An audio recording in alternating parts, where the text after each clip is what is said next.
A, B, C. A always B, B, C closing. Always be closing. What's up, everybody? Welcome to another episode of Scared Money Don't Make Money. We have a very special guest, Tim Madden, with us today, who was a recommendation and a very good referral to us from our last week's presenter, Ben Nader. And this is kind of the perfect guest, we think, because it really speaks to, I think, what every recruiter wants to know is, how do I use this experience that I gained in the military and actually live off it? So as always, we got our boy Roy. The boy. And Don't you say my government name. I won't. I won't. I was about to. I stopped it. And then I'll let Tim introduce himself.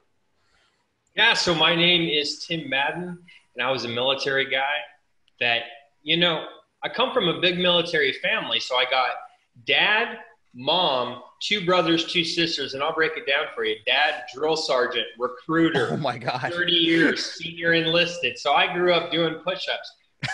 Stepmother, chief, or, served as a senior NCO too.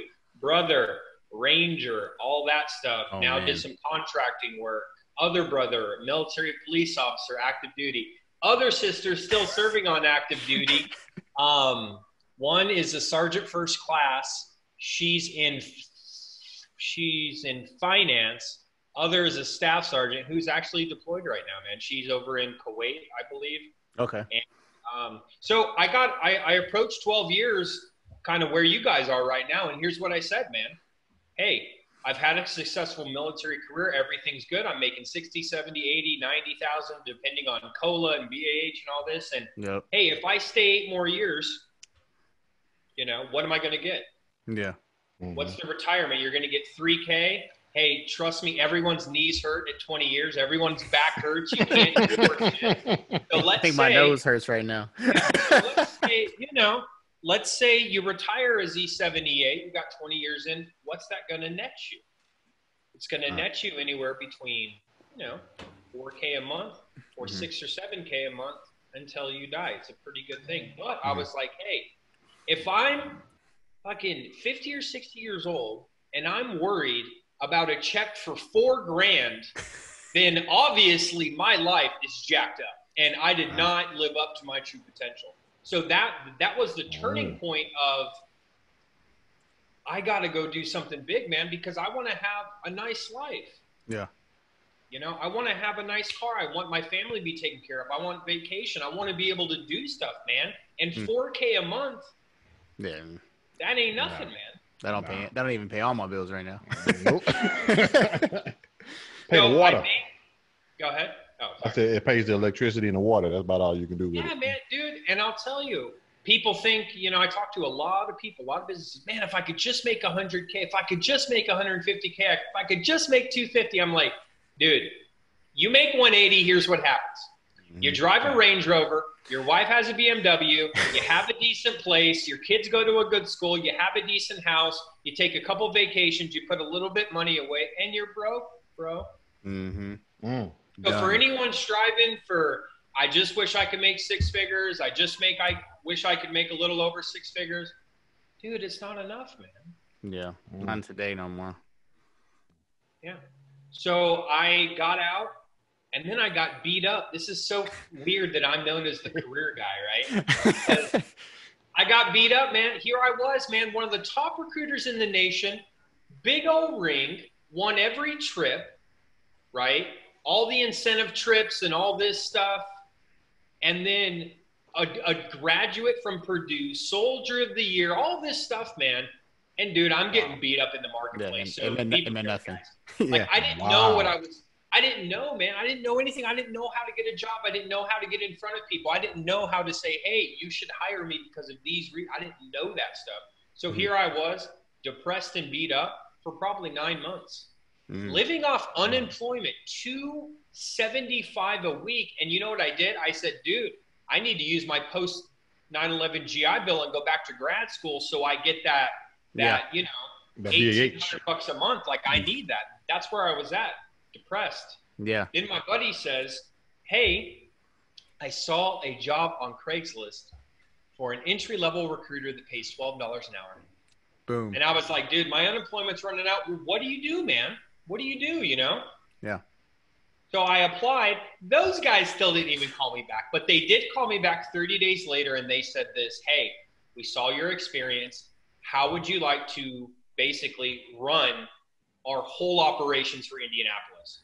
Oh, wow. Whoa. Can you fly out to Chicago in 2 days to meet with the owner? Yeah. I said, absolutely. I went in, I did a good job, and they said, hey, we want to hire you. Now, mind you, I was one out of the whole organization who was a veteran, because the owners had a preconceived notion that if you're a veteran, guess what? You must have killed people. You must have PTSD. You must do all these things.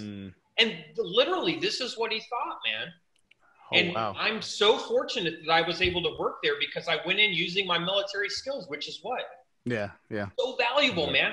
I went into this place and I said, you got a bad attitude? Counseled. Yeah. Counseled again? You're gone. No You're bullshit. gone. No bullshit. Yeah, just no BS. And they're like, oh my God, you're doing amazing things. I'm like, dude, what do you mean? Firing the people who don't come to work? And then I'm sitting on these long manager meetings, right? Where they're like, man, we just can't get our people to show up for work. And I'm baffled, dude. I'm like, dude, in the military, Clifford's looking at me like I'm crazy right now. I'm like, in the military, if you're not 15 minutes early, you're late. If you're late, your boss is coming to bang on your door. Yeah. If you're late for a day and you didn't tell anyone you're sick, dude, they're sending NPs out to look for Yeah. you. Yeah. This is not just He in the ditch somewhere. We got to go find him. Yeah, so I made a huge impact on this organization, man, just by firing the people and bringing in good people. And who would have thought when you bring in good people and they all do well, hey, we started making more money. Yep. Man. So then my brother got off active duty in Germany, and then he comes to live with me in Indianapolis, right? And he said, hey, man, I got accepted to a school in Miami. I'm going to college down there. And I'm like, what? Yeah, will you help move me down there? And I said, sure.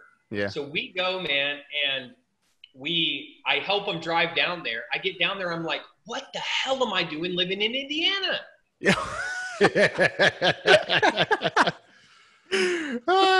then I've never been said, to Indiana, so I don't want to talk mess, but I probably feel no, you. dude, I spent a lot of time in Indianapolis, but I'm like, dude, it's always raining. It's cold in the winter. Any money you make, state taxes taking 9%. Florida, Oh, man. what am I doing? So I moved down to Fort Lauderdale, and I got a job working at the world's largest recruiting firm in the world. And that's where I got this awesome training of, hey, what do contracts need to look like? How do you need to pitch yourself, present yourself? What do you need to do? And then I got all that information and I started to be successful there. And then I was like, dude, I get paid $60K a year and I get 10% a deal. And these guys aren't helping me, dude. I'm using this name, thinking this name of this company is going to somehow open up these doorways for sales. They don't care. So essentially it's me selling myself. And I'm like, dude, I can go do this on my own, not take a salary. But when I place someone for $30,000, I'm going to collect that whole fee. So I said, boom. So check this out. My old first sergeant called me from active duty. He's living up by Tampa, Florida, and says, hey, what's up with all this recruiting stuff, man? I was like, dude, a lot of money, a lot of money. And he said, could we do it better? Absolutely. These guys are idiots. Could we help veterans? Absolutely. Hey, quit your job and let's start this. Our first month, $36,000 in a market where no one knew us. We didn't have a website. We didn't have an email list. We didn't have any of these things. We were people. I didn't have any money. Okay. I literally had $2,000 in my bank account. Yeah. And I had some credit cards where if I really needed to, I could charge it. I remember calling my friend Jay saying, dude, I'm going all in, bro. Meaning, if they repo my car, I have no money, I can't get no credit, I can't do nothing. Can I come and live with you if it gets that bad? He said, absolutely. Because I said, dude, I'm going all in. I'm tired of living like this. I know I'm meant for something more, man. Yeah. And then first month we made $36,000. By the end of August to December, we generated a little over $200,000, me and my old first sergeant. Then we went in to build $1 million and build a client base and get systems in place and all of this stuff. But then I got to a point where here's what they don't tell you about headhunting is you can make a lot of money, but if you're a true person who really cares about people, right? Mm-hmm. And that's the kind of person I am. It's just like, dude, I truly want people to succeed, you know, and I have a strong conviction over that. Here's what would happen when I would get a headhunting deal. Here's the way headhunting works. I'm sure Ben told you. Okay. You get a client. He wants to pay someone $100,000. If you find the person, he hires them. He might pay you, you know, anywhere between $10,000 and $30,000, depending on the contract. But what they don't tell you is the Fortune 500 company taught me this. Okay. Send 3 to 5 people. Find 3 to 5 people who are qualified. Send them. One's probably going to stick, and you're going to get paid. But what did I notice one year when we placed 400 people? 1,600 people didn't get a job, man. Mm-hmm. Oh, wow. And some of these guys were veterans who I thought they should have been placed over other veterans. But it doesn't matter. It's what they wanted. So then I have this thing where I'm making a lot of money, but I'm still pretty depressed, man. Yeah. Right? Because you're technically helping a quarter of the people that you're trying to help. Yeah. So, you know, we get there and I'm just like, dude, this just isn't my deal anymore. You know, because there's going to come to a point for any successful business owner when they do start making money, they're going to have this epiphany and saying, dude, am I really meant to do this? So I said, you know what? I'm going to, you know, start a new organization with career coaching. And here's what I'm going to know. If people really want to invest in their career, I'm going to be able to help them. Yeah. Because I know if you really want to be helped, man, I can get you the job and money that you deserve. Absolutely. If you truly want it. And now since I've done that, not only has it been very profitable, of course, but more importantly, man, I'm happy when I go home, man. I'm happy helping. And I've been able to really, before it's about, hey, bill a client, collect a fee, everything's good. Yeah, he got a job, the other 4 didn't. But now I'm like, dude, these people, I'm like truly impacting their lives by leveraging my headhunting experience of how everything works, man. Like, what do you really need to do to get these high-level jobs? Yeah. And it's not apply online, man. Absolutely it's not. It's by networking and getting in front of people who can help you or hire you. And that's what a huge emphasis of my program is. And, dude, we've killed it, man. We've killed it. Our marketing efforts, I've hired 2 salespeople. We have another coach on our team. We have, 4 resume writers, and all of these guys are just seasoned, sharp people, man. And it's been blessed for me to leverage my headhunting experience to build a good team. And man, now I will be one of the top career coaching companies in America in a couple of years, man. Yeah. And so that's like one of the things we heard. We set up like a professional enhancement thing for recruiting. And one of the presenters we had, he was like, you always hear this. It's about who you know. It's like, nah, bro, it's about who knows you. Because you want those people to call you and say, hey, I just heard about this. You're the first person I thought of. And so I think that once again, like what you just said speaks just like 100% true to that. So as far as what you do now, so do you directly work with the people then to try and get them hired at, a place that obviously is going to pay them money for their skills and so forth? Correct. Okay. Got you. So, all right. So you went away from, like you said, the company in Tyler where you're just placing people and now you're like working with John and John's like, I want to make this much. I want to do this. And you're like, okay, these are the steps that you need to take in your life so that we can market you to said company. Correct. And here's all of the pitfalls that everyone makes along the way. Yeah. Here's how to effectively communicate in the interview. Here's how to maximize your salary. Here's how to even know where to start. And what I've really worked with, and I think every person struggles with this, is most of the time, the biggest thing to hold you back most of the time, man. It's yourself, is this right here, man. Man, am I good enough? Man, I'm not sure. Dude, if you're asking yourself any of those questions, it's going to show up in that interview, and you will absolutely not be hired at these high levels. So if you want to come in, man, you need to not only know how to do this process, but you have to come with a just extreme amount of confidence and conviction that you can solve their problems. Otherwise, you ain't getting a job that's going to pay you $250,000 where you're going to manage 500 people. That's like a private coming in trying to be the battalion commander. That shit just won't work. right? No, that you're absolutely right. I mean, that's spoken like a true recruiter right there. Because I was just saying that to somebody today. Like, you have to be confident in what you do, especially as recruiters, because you're working with those high level corporations and those organizations.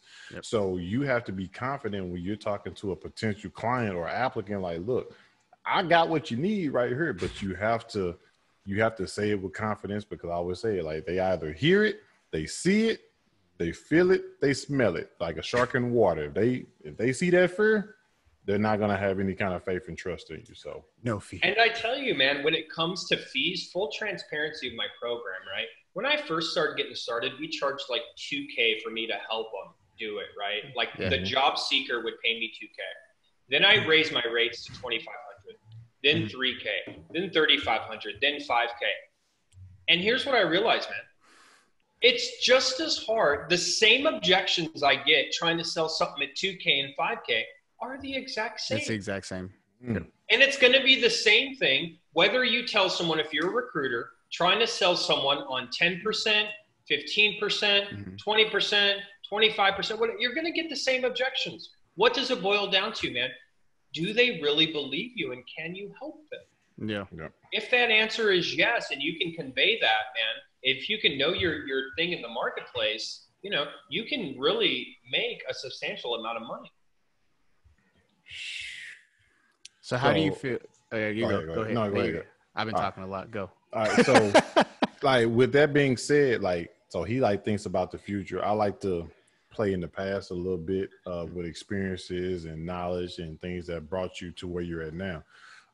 So with that being said, do you think anything from your experience and your tenure in the military helped you transition and build that platform of experience and confidence to where you're at now, especially as a recruiter, like top recruiter in the nation?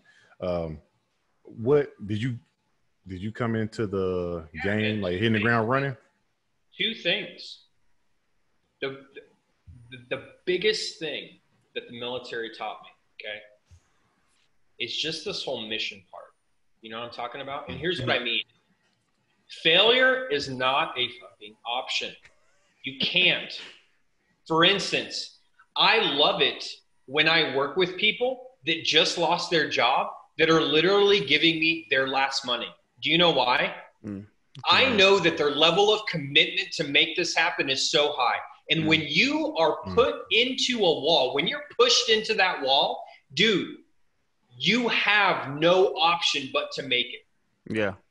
For instance, I take away all of your money today. You got to eat tonight, man. Dude, are you going to eat or not eat? I'm eating.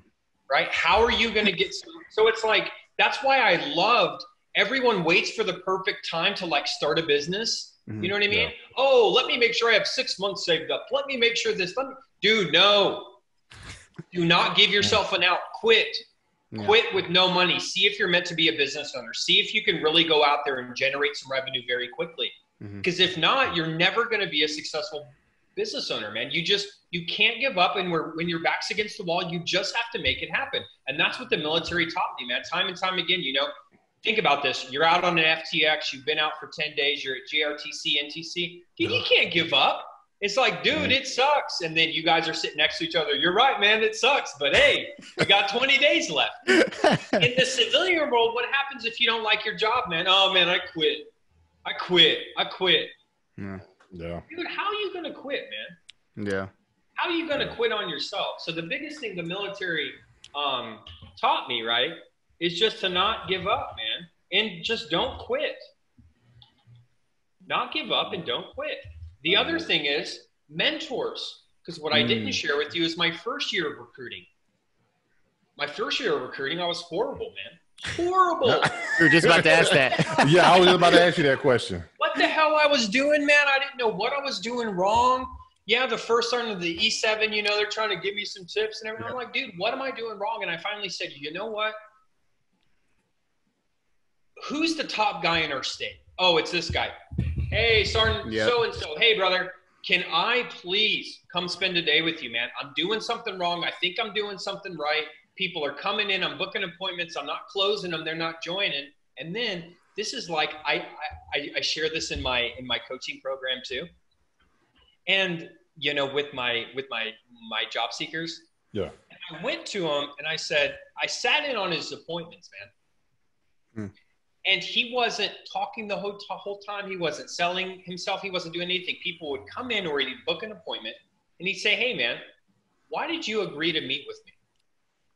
Mm-hmm. Or he would say like, hey, people typically join the military because of, he had this little thing he'd pull out because of these 5 reasons: service, money, job training. You guys know them, right? Like the 5 reasons people join.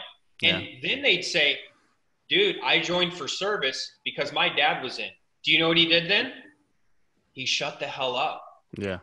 And he said, man, thank you so much for wanting to join because your service. Here's what we're going to do. Fill out this paperwork. You're going to take this physical. Dude, stop selling, man. Yep. He sold. I was ruining so many. So honestly, I'm sitting there, the first time you see like a master closer, you're like, what's going on, right? Like, dude, what just happened? Or people would come in, man, I really need money for college, man. Okay, awesome. How much? Blah, blah. Okay, dude. And I was like, dude, it's really that easy. So then basically what I learned is just to be quiet. But that second big tip, so never give up from the military. And the other is, dude, seek mentors, man. And sometimes it's not going to be your boss, man. It's going to be seek out other people who are successful. So what I did was, how do you think I started my recruiting company? I didn't go to people, but I went to companies. This company's successful. How are they doing it?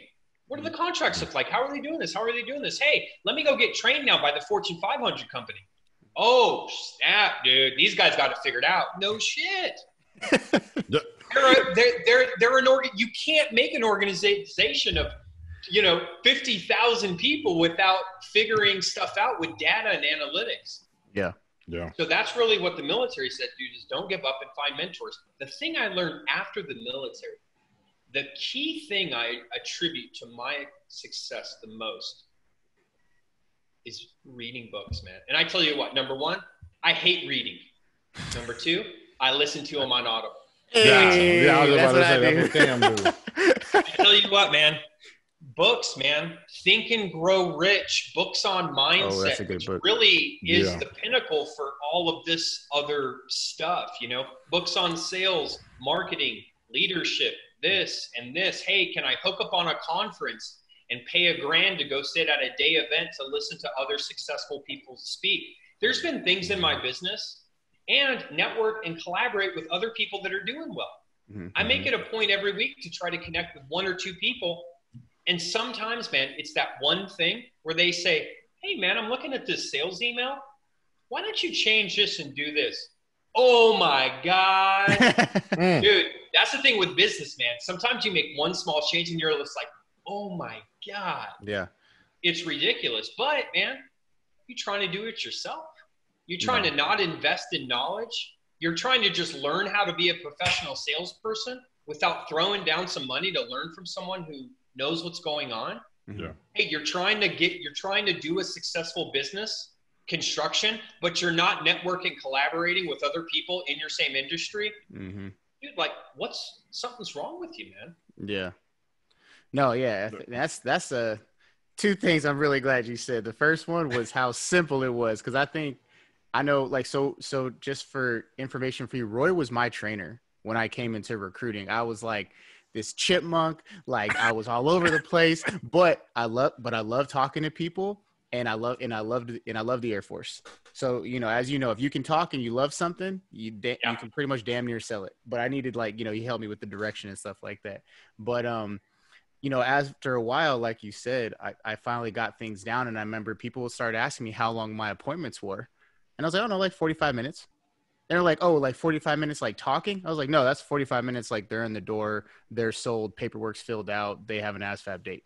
And they were like, oh no, that's not long enough. Like there's no way, like da da da da. And I'm like, look at my numbers. Like my people are happy, everyone's joining. I stopped trying to sell myself to sell to them. I answered their questions and they called it a day. And then obviously, like you said, how easy it is to find a mentor, like with you, with Ben, the other Ben Levitt that we had, who's like the YouTube social media guy. And then even, we had the SEAC, John Troxel on our show. And people are like, what did you do? I hit him up on Facebook. Yeah. Hey, man, my name's Cam. I got a podcast. We're trying to educate people. Would you mind talking to us for an hour? Dude, successful people, I love when people reach out to me, dude. I want to help them as much as I can. Mm-hmm. You know what I mean? Successful people want other people to be successful, man. You know, and they want to add value to other people. Why?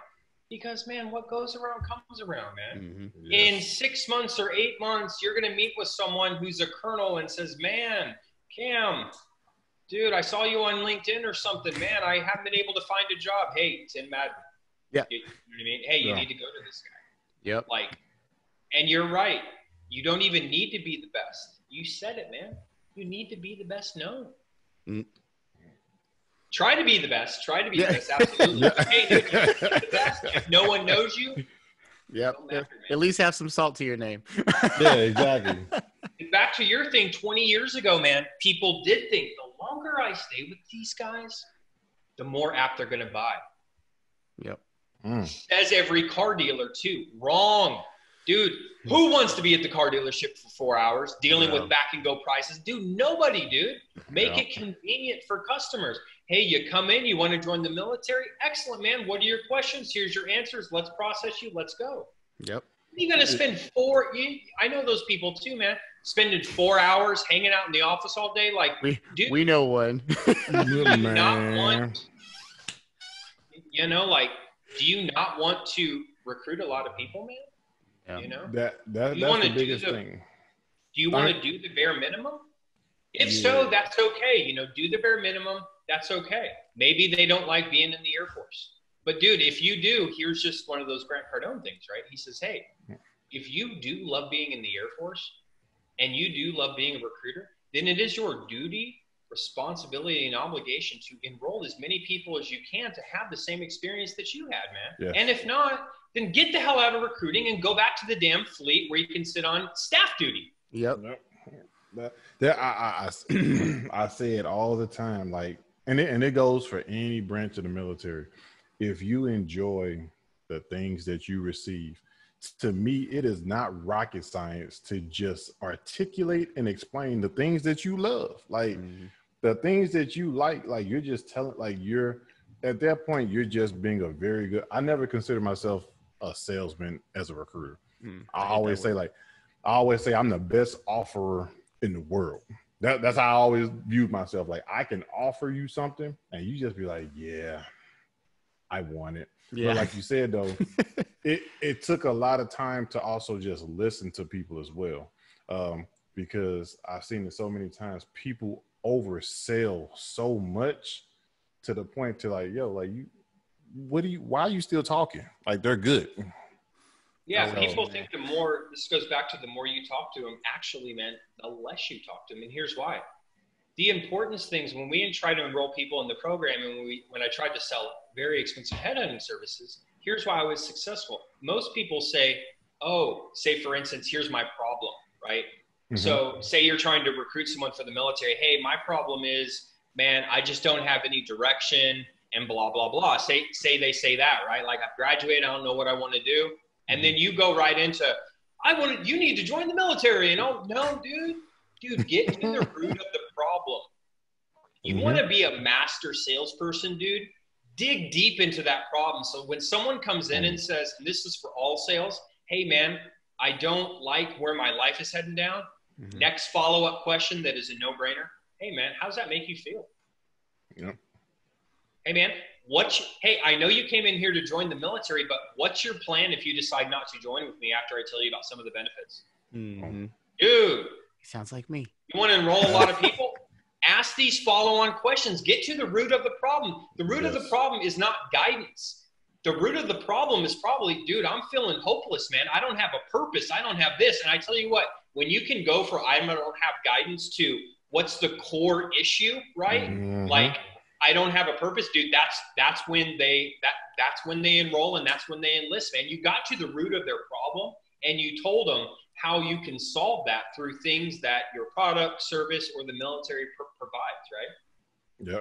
Yep. That's really what it comes down to. And it's funny that you say all of that because I was watching what's that joint? Hamilton. with my daughter, and they said something that was just so profound. He said, "Speak less, smile more," and it was like I'm sitting there thinking, I'm like, yo, like I kind of understand that, because you can dig deep just by saying like 2 or 3 word questions, like how, when, where, like just something that's simple, just like you said, to get to that root.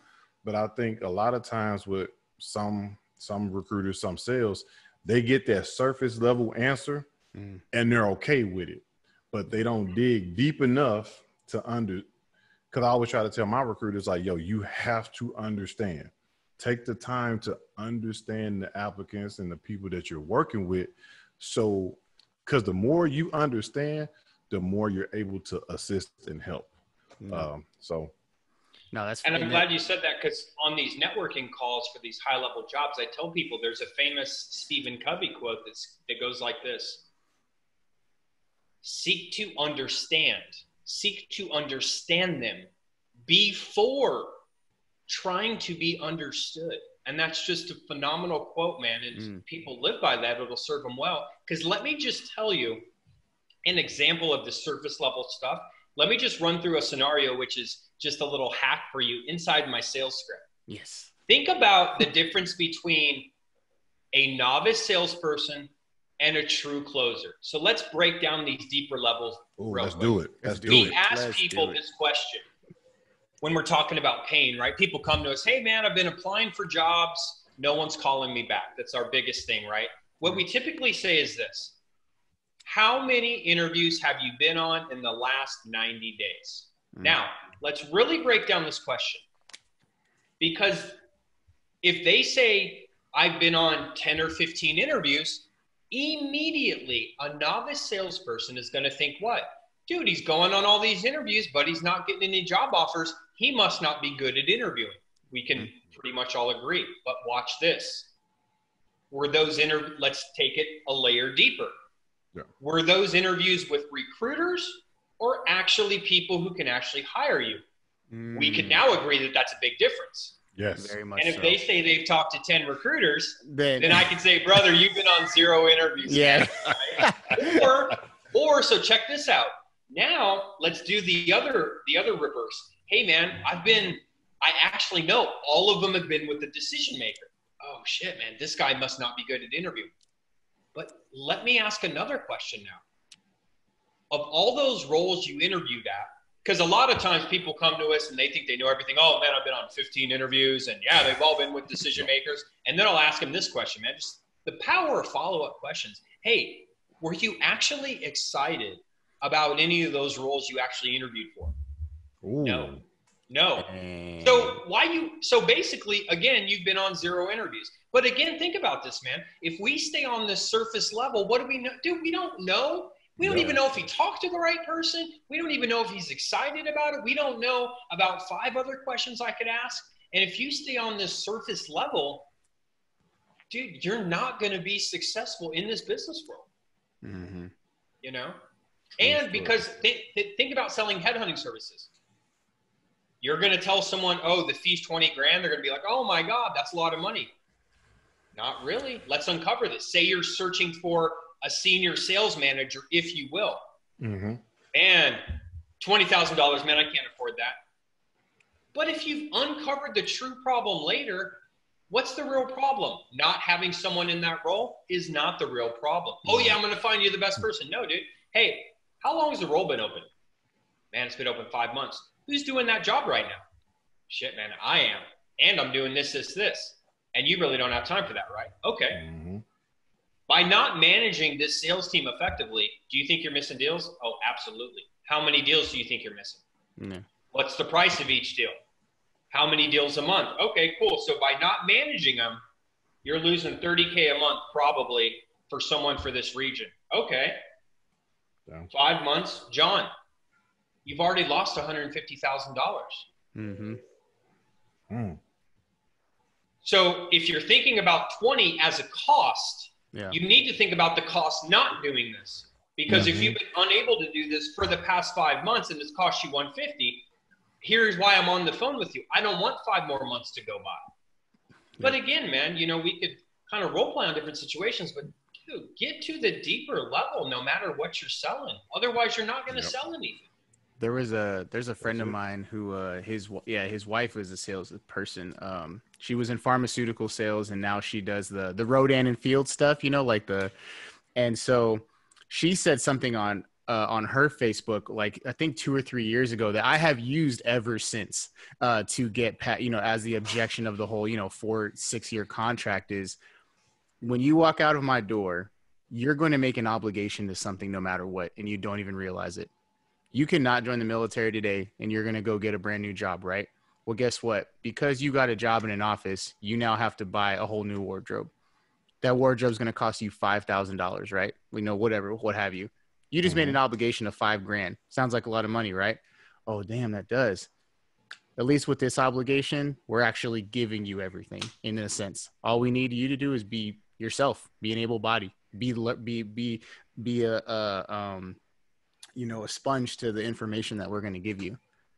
And 9 times out of 10, you know, there it is. But that's, like you just said, once you break it down to people, like it's this you know, it's kind of like, yeah, I don't know. I can't get the word. I don't got my smart glasses on today. You get what I'm saying. And the important thing is just having a plan. When I was a recruiter, we didn't have scripts. We didn't have any of this stuff. Now in the professional business world, I know we need scripts. There should be, you should, when someone sits down with you, say the same thing every single time.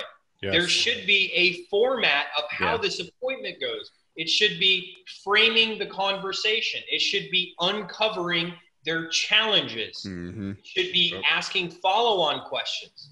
Then it should be, then we go into providing not sales, providing solutions to their problem and an opportunity to serve their country.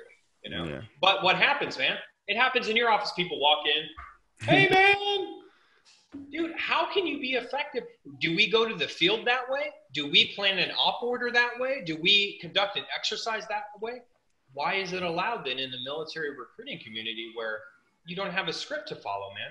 I get it. You go to recruiting school, they tell you how to conduct an effective appointment. Dude, come on, man. It's 2020, dude. That shit was written in 1990. Yeah, man. That's it. Like, and I as a trainer, I always used to elaborate on it. I would always explain, like, if you don't write it down, you should at least have some type of script or format or some type of plan on what you're going to do with every single person. And the thing is, it doesn't change from person to person.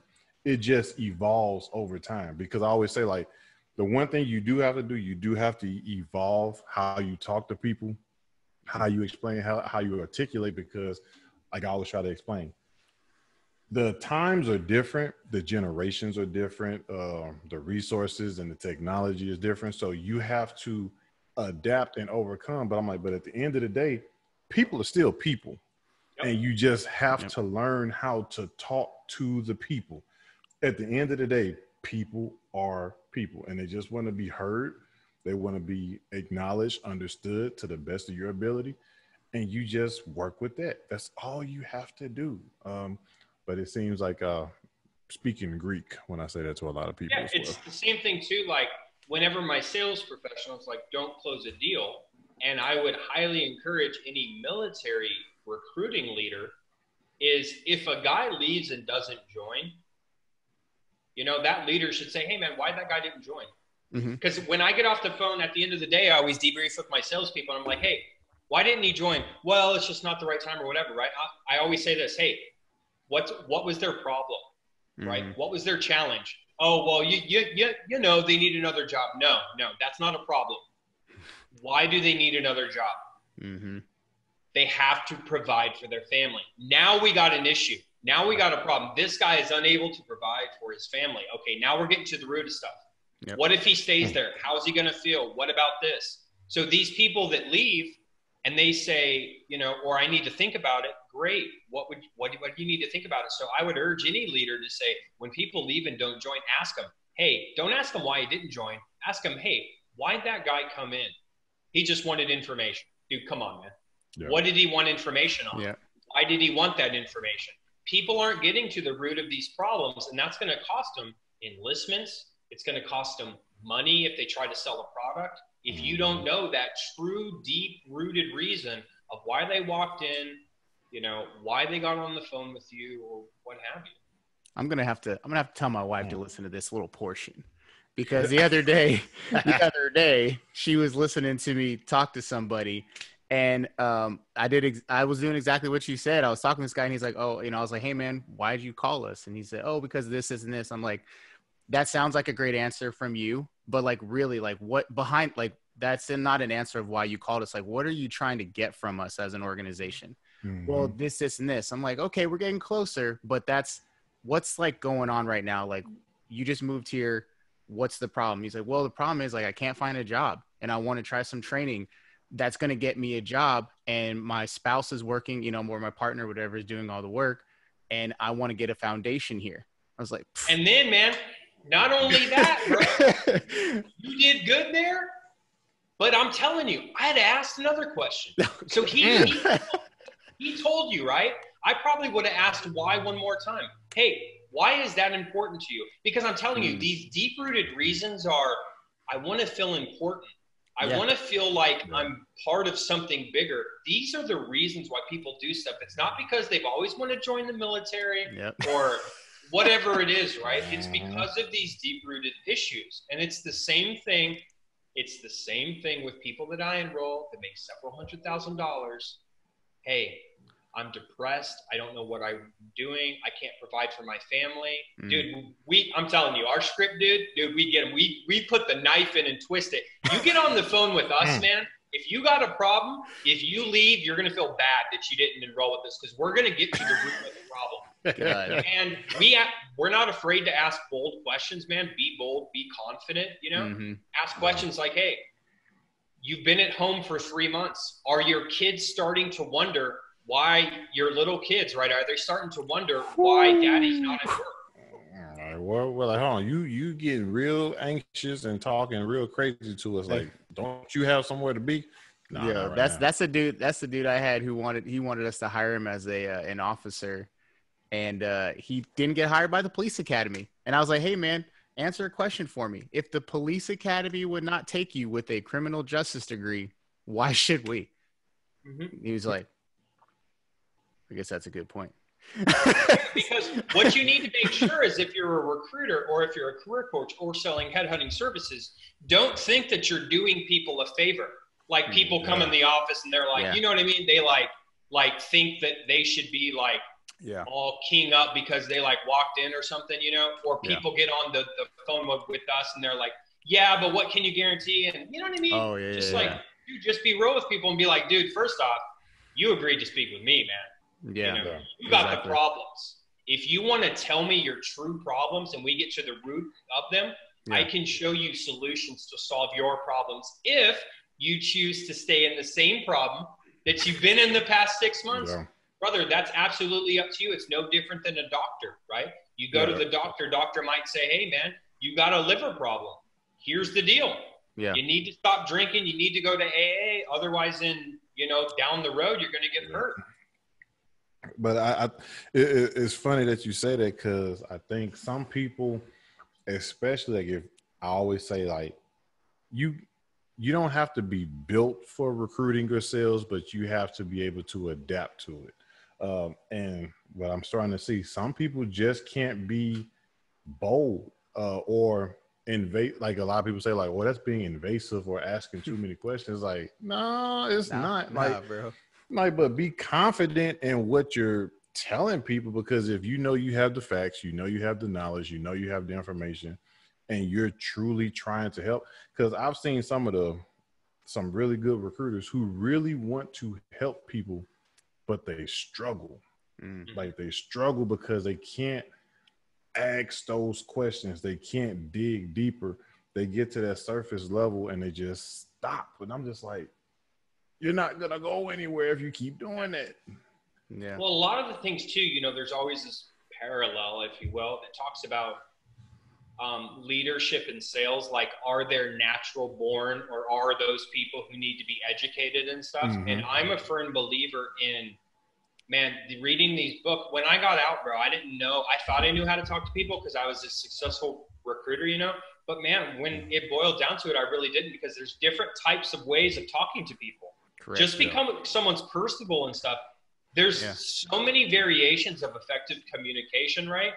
And I'm telling you, the best thing a leader can do is have some type of training program, right? And literally put them in front of it and make them do it for people that are struggling. Because that's what helped me, man. I had to get to a point where I wasn't doing good at sales. I was paranoid. I was, oh my God, I have to sell someone something, right? Yeah. I had to skill up, man. I had to gain that information. I had to get beat up a little bit. And, you know, but more importantly, I had to buy a plan. And if you're trying to accomplish something without a clear plan, you can't be successful. You just can't. So, like, because real quick, one more thing too, we can all agree that people want to do good at what they're doing with their life, right? So you know, now there is those guys who are like, man, they don't care. I'm not talking about them. I'm talking about if you sign up to be a recruiter, unless you were given orders to, like, if you really said they wanted to be a recruiter, we could both agreeably say you can guarantee that guy wants to be successful. You know, he does want to enlist people. Most of it's lacking in the how-to, man, because a lot of people, you know, here's another thing too, Clifford, you know, when you say, I keep telling them we got to dig deep. Dude, that ain't enough, man. If they knew, they would know how to do it. So most of it's this. Most of it is, hey, let's sit down and let's practice. Let me run you through a scenario. Hey, here's what you should have done, etc. But again, people do it one time. Yeah.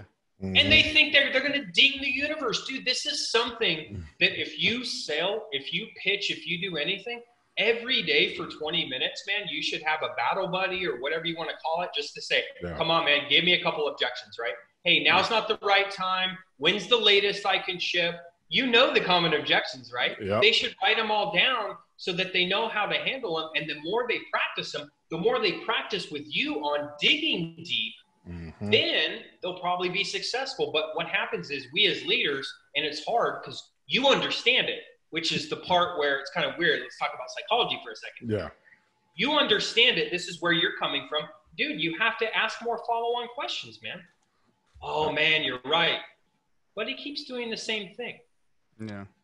He just psychologically doesn't know what you actually need, how to do it. You've told me one time, I haven't practiced, I haven't put it into position, so, you know. But that I would definitely say, because I talk with a lot of people, and I always go back to the experience, like, especially, like, you have to, like you said, it's the persistence. Like, you have to keep trying. You have to keep, because I always tell people, like, just try it. Like, when you're talking to somebody different, like, just try something new. Try something different, especially like in the learning phase and the continuum of your learning, because you don't know if you don't try. I say it all the time. One of the biggest things when my boss told me, like, hey, I need you to call these people to see if they want to join. I'm just like, I can't just randomly call somebody and see if they want to join and that be successful. Like, it won't work. So I finally do it, call, like, hey, you ever thought about joining? Kinda. Like, would you want to come in for an appointment to talk with me? Yeah, sure. Like, would you come in tomorrow? Yeah, I'll come in after practice. What the hell?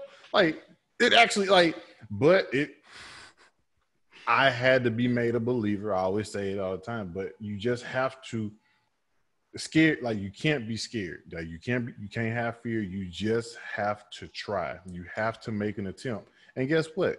After you make that attempt, you got to try that shit again.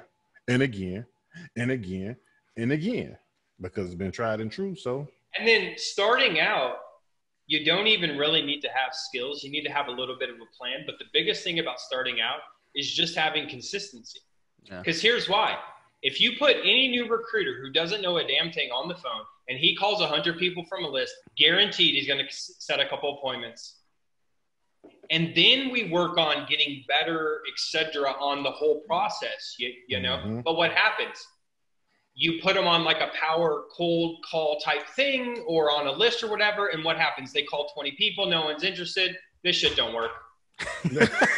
We're talking to Tim about making cold calls when like the Air Force makes like a fifth of the calls that the Army has. Yeah, well, what do you think you're going to do in business? You're going to create a business? Do you think going live one time or posting one time on LinkedIn is going to do anything? Oh, man, no.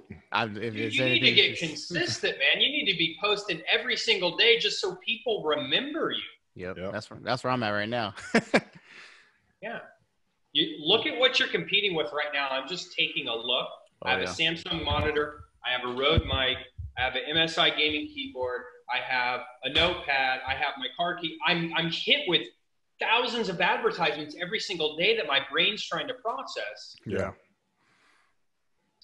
Dude, you think you're going to make one post or make 5 calls and you're going to do anything worthy? Yeah. Dude, no, man. Yep. That, man. 10x action, and I have this with me everywhere. It's just something. It's like, dude, this thing, man. Anything you think you're going to do, multiply it by this, and that's what it's going to take. And that's where most people struggle, right? Most people struggle by they have a goal, right? You have a team goal, a recruiting goal. It's like, dude, our station needs to get 20 this month. And you fall short. Dude, you're setting yourself up for failure from the beginning.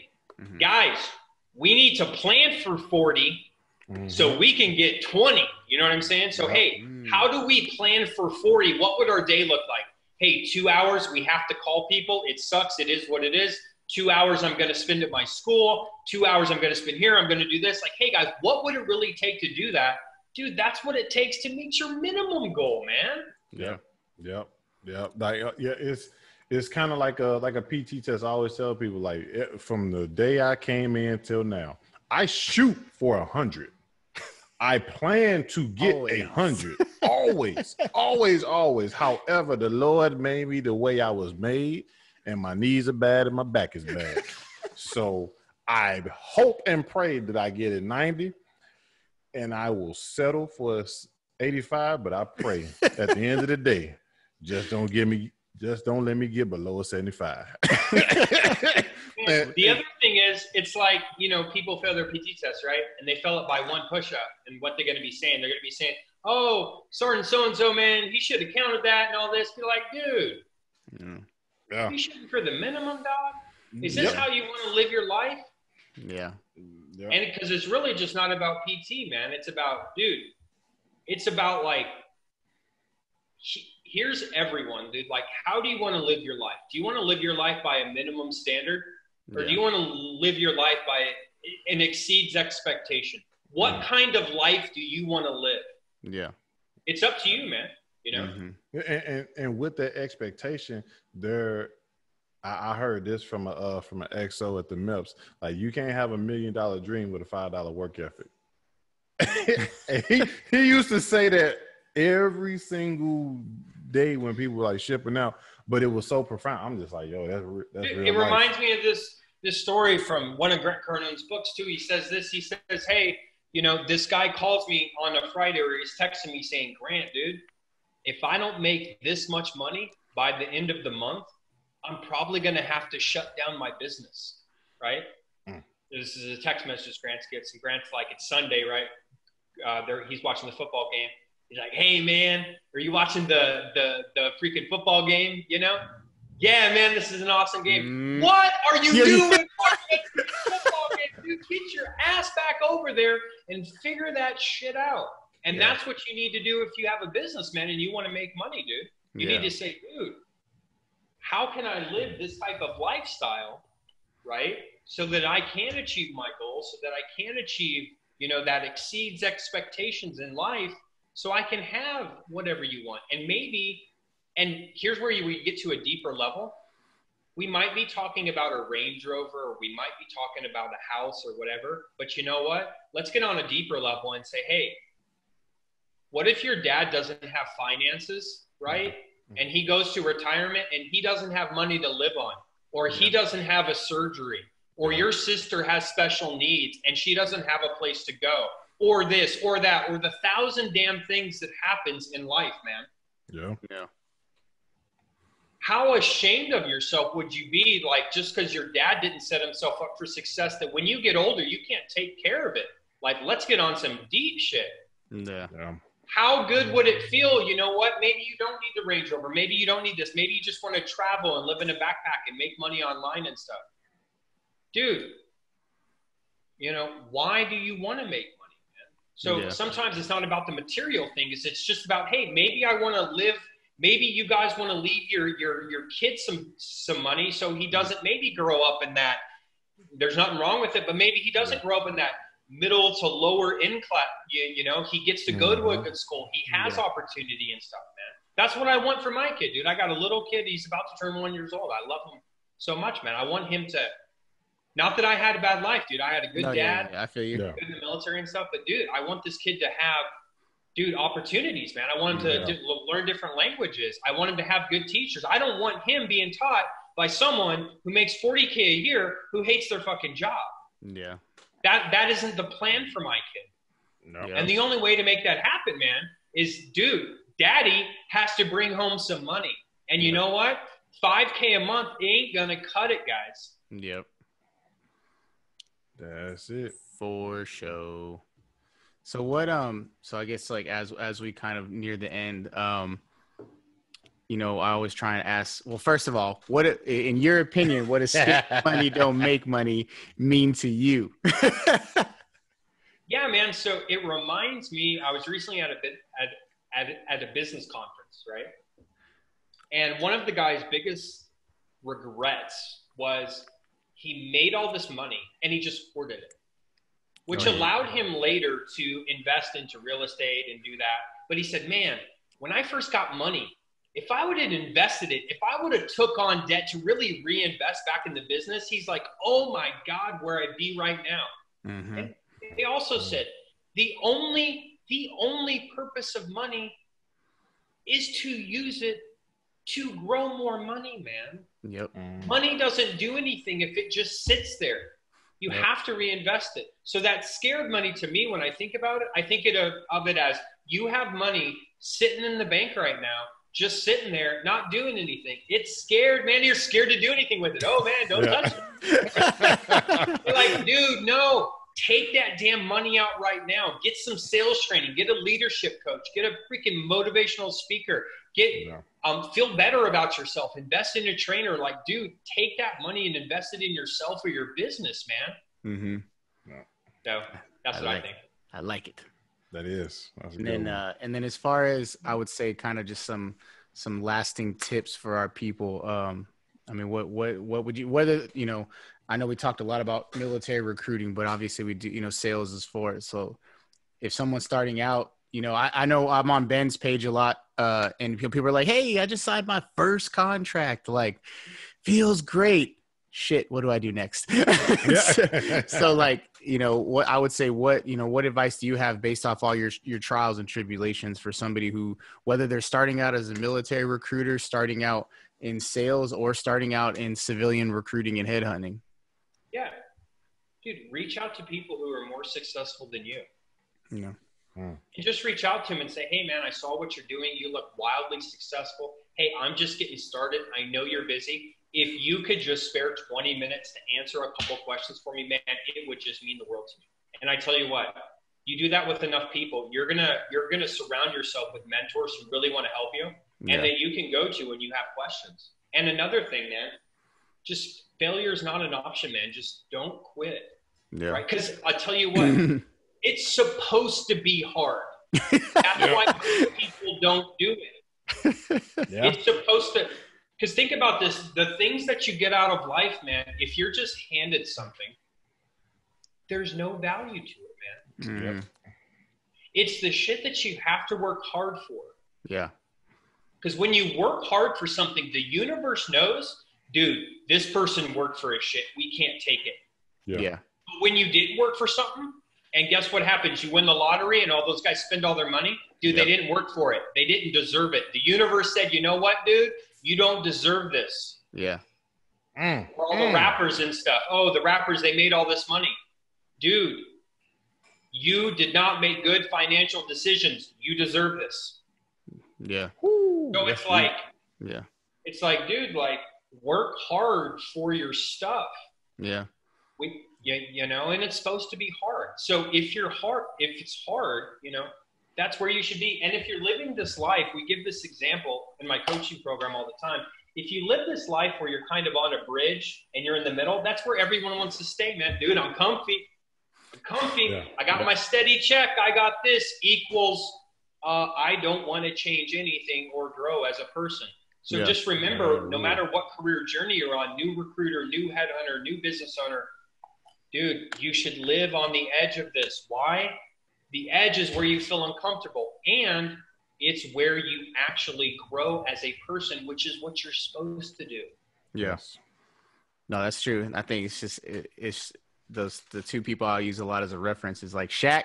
Dude spent his first $1 million in his first 24 hours of his contract, and his financial person's like, bruh, like you got to be smart. Like you said, like start investing in all these things. Now Shaq's straight. And then also like, obviously we all know Dwayne Johnson, where he's at with his $7 production, be the hardest worker in the room.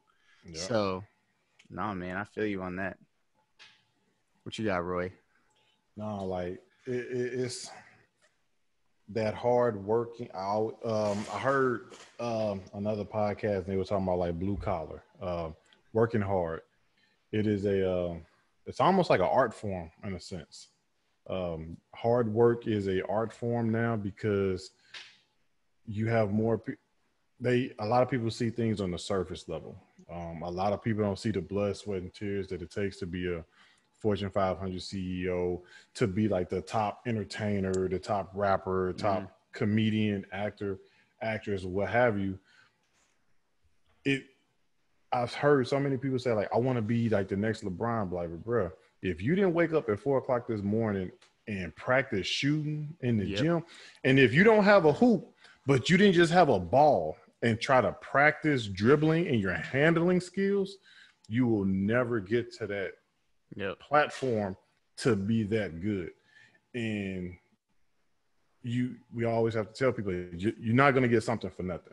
And I mean, you hit it on the head with the like that was really profound. Like people like hit the lottery and then they lose it. Like the universe is saying like, nah, you didn't deserve that. Like nah, bro. That to me, like that was very deep because people look at winning the lottery at the surface level. So. And a lot of the time too, and I know we're going a little over here, just one more little tip is these small things, man. A lot of people think to do anything that I've done to amass my success, that they need to they start thinking about it. It becomes super overwhelming. When actually every time I walk in my office for the day, no one's here when I walk in. And typically no one's here when I leave. But I tell you what, getting up a little earlier and showing up just to get those couple hours, getting up and working out and listening to just an Audible book for 15 minutes on your drive to work. It's all these small things that you're doing every single day with your life that's going to determine what kind of life you live. But when most people are trying to make changes, they're like, I need to go 0 to 1,000. And it's like, no, dude. Get an extra hour a day working on your business, an hour a day working on investing in yourself, a little bit more of working out, you know? No, you're right. And I was thinking, I told one of the other recruiters that we were on a conference call, and I'm starting, obviously, not only just with the podcast, but just in marketing in general, like for the state of California, like I'm starting to get big into it. And I was talking to one of he's like, man, I'm wanting to post stuff, but I can't find the time, or I've been busy. And I was like, hey, let me ask you a question. What do you do when you're using the bathroom? I was like, you on Facebook? And he's like, yeah. And I said, what do you think I do when I'm on the bathroom? I create a post and then I post it. That's it. And he was like, damn. But, I make my mistakes too. Like I catch myself like watching television and I'm like, man, I could at least watch I could at least have it as background noise while I'm on my laptop doing something productive. So no, you're right. I feel you. I think a lot of people get they get intimidated because I'm that way too. My wife makes fun of me. She's like, you go from 0 to 100. I'm like, yeah, I'm trying to get better. Sometimes you get lucky, man. Sometimes you spend that one day. When I was a recruiter with a guy who's super successful, and literally changed the whole trajectory just by having one day with someone, man. I was like, dude, I'm doing things so wrong, and that had such just an impact on my life. So sometimes it is those couple things where you just kind of get lucky, you know. Yeah. But hey, you know what it also was? Where's the opportunity every day? What can I do, man? Like a little bit here, a little bit there. That shit adds up over time. Oh no, for sure, not for sure. But all right, well, Roy, you any your last minute comments, sir? The preacher itself. Oh no, you know what? As always, thank you everybody for listening. I did not try to use big words on this podcast, as you can tell. So kept my words small and common and shit. I just tried to use a big word just there. But anyway, I'm done. Appreciate y'all. Thank you, Tim. Thank you for embarking your knowledge on us. And Cam, close us on out. All right. Hey, it's been another episode. Once again, thank you, sir. We appreciate you, man. You know, if we'll have a website, your website in our comments or whatever for your training program so people can see it, obviously, because we appreciate you helping out our brand, so we want to help out yours as well. So by all means, people, hit them up if you need help or you want to learn something. Otherwise, we are out, and that is another episode. Boom, bang. Indulge and to learn about ourselves.